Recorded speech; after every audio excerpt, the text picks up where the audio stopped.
حضرت عمر آئے جن کو خود حضرت ابو بکر نے اپنی زندگی میں بنا دیا تھا کہ میرے بعد عمر ہی خلافت کے حقدار ہے، میں ان کو کیا منتخب کرتا ہوں، اور صحابہ نے بھی منتخب کر لیا تھا۔ اس واسطے کوئی الگ میٹنگ نہیں ہوئی، کیوں؟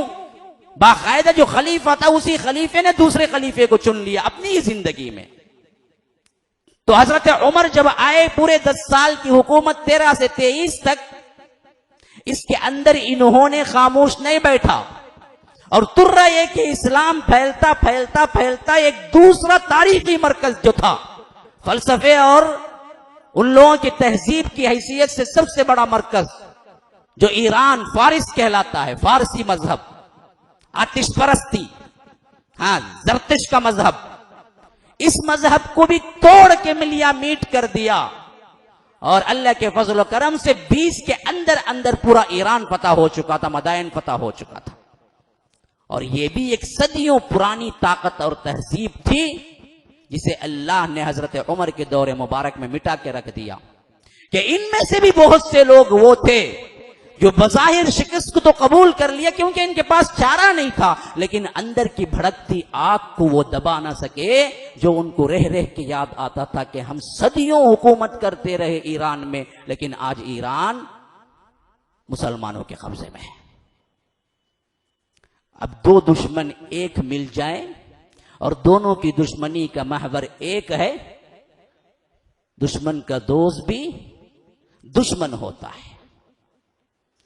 تو پہلے یہودیوں کے کارنامے اور اس اسلام کے ترقی کے لحاظ سے مٹانے کے ان لوگوں کے شرپسندانہ فتنے مسلمان سے ہی رہے تھے، لیکن اب اس کے ساتھ فارسی لوگ، آصف پرست لوگ، زرتش کے جو ماننے والے تھے، وہ بھی اپنے قدیم سلطنت کے لیے لڑ مر کر ان کے ساتھ جب مل گئے تو یہ واقعہ رونما ہوا 23 میں۔ آپ دیکھتے ہیں حضرت عمر جبکہ پہلا خلیفہ طبعی موت مرے، جیسے موت آنی تھی ویسے قدرتی موت، لیکن خلیفہ دوم کیا طبعی موت مرے؟ نہیں۔ جواب کیا ملتا ہے؟ شہید ہوئے۔ کس نے شہادت، کس نے کیا قتل، کیسی شہادت ہوئی معلوم ہے آپ کو؟ فارسی النسل ایک غلام ایران کا، فارسی النسل ایک غلام ایران کا، جو غلام بنا کے لائے گئے تھے ان میں سے ایک تھا ابو لولو فیروز، ایک صحابی تھے مغیرہ بن شعبہ، بہت پائے کہ بڑے صحابی، ان کے حصے میں آیا تھا، ان کے پاس غلامی کرتا تھا، اور نسل کے اعتبار سے فارسی تھا، پارسی النسل تھا، اور مذہب کے اعتبار سے زرتش کا آتش پرست تھا، وطن کے اعتبار سے ایرانی تھا۔ اس نے دراصل حضرت عمر کو قتل کیا، شہید کیا۔ یہی وہ خنجر بنانے والا بدبخت ہے جس خنجر سے حضرت عمر شہید ہوئے۔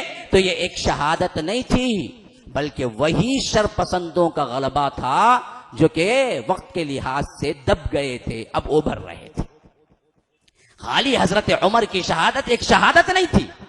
حضرت عمر کی شہادت کو غور سے دیکھیں تو اسلام کے لیے ایک خلاف میں ایک بہت بڑی سازش تھی جو یہودیوں اور پارسیوں نے مل کے رچایا، اور فارسیوں نسل ایک بدبخت غلامی تھا ابو لولو فیروز، جس نے ان کو کیا ہے مارا، اور یہ ذی الحج کے آخری ایام تھے جس میں ان کو کیا ہے شہادت نصیب ہوئی، اور جب موت واقع ہوئی تو اس وقت 1 محرم تھا برابر۔